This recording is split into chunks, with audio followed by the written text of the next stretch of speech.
Well, thanks so much for joining me. Another part of Children and Gene and understanding what it's all about.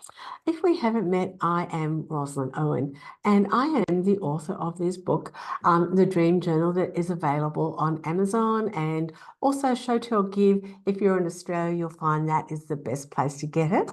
Probably the most affordable. If you're overseas, Amazon, and also Seth Dahl's website. But tonight, just giving you a few handy tips about children and dreams. It is designed with kids in mind, so this is not a huge theological conversation, but a very practical one to help you with kids.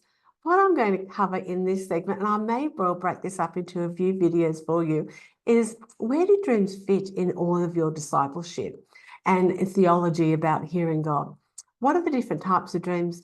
What steps as adults, as parents, can we take? And then, of course, we'll have a question and answer time as well as that. But I Well, I will just want to start off. refer us back. Oh, let me just stop that. I have pre-recorded this because I have had a very winter blues thing. I'm just coughing an awful lot. I wasn't sure if my voice was going to make it, so I decided to pre-record this so that you can get the benefit of not having me cough in your ear. So here we go. Back to a very common passage of scripture, John chapter 9 and chapter 10, when Jesus is talking about himself as a good shepherd.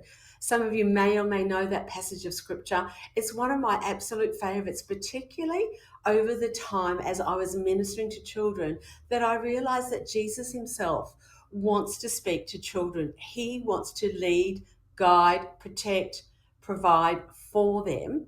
And that's why it's so important in the context of dreams, is we want children to be familiar with all the ways that he wants to actually speak to us, and lead us and guide us. So dreams fit amongst one of the many diverse ways that Jesus actually wants to be with us and have a conversation with us.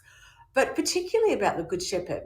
You see, Jesus spoke out of the culture and times that he lived in. And so he was referring to what everybody would have observed about the shepherds in Israel. Now, the shepherds in Israel lead sheep differently, say, to my country in Australia. In Australia, we're used to hearing and seeing about the sheepdogs or people on their quad bikes or motorbikes actually herding sheep from the back and maybe even yapping at the sheep a little bit to kind of drive them forward. But that's not the picture that Jesus is talking about. He's talking about the picture in Israeli times, in their Jewish culture. The shepherd would be out in front. He would be leading and guiding them from the front. And it says in there that we need to know his voice. Now, the shepherd would lead the sheep to find green pastures, to find food, to find water, and he would be guiding and protecting them all day long. But what happened if at night time they could not get back to the sheepfold where they kept their sheep? The shepherd would look for a cave in the landscape. And in that cave in the landscape, he would then make sure all the sheep were led into this cave at night time. Often in the cave, they put extra stones round about it to narrow down the entrance. Obviously, why? To protect the sheep at night from predators. And then the good shepherd himself would lay down at the very entrance of that cave to protect his sheep at night.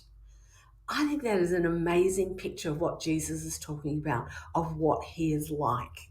And I think that frame of reference and that scripture is what we need to portray to children and ourselves. At night time, we are not helpless victims, that Jesus himself is a good shepherd. He is laying down at the entrance, at the very entrance, to protect us from harm and protect us from any snares of the enemy or any predators that might want to come at night.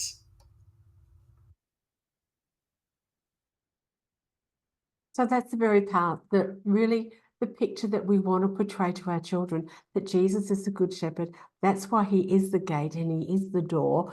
And he is the one who is there guarding that particular place at night. Isn't that just an amazing part of scripture?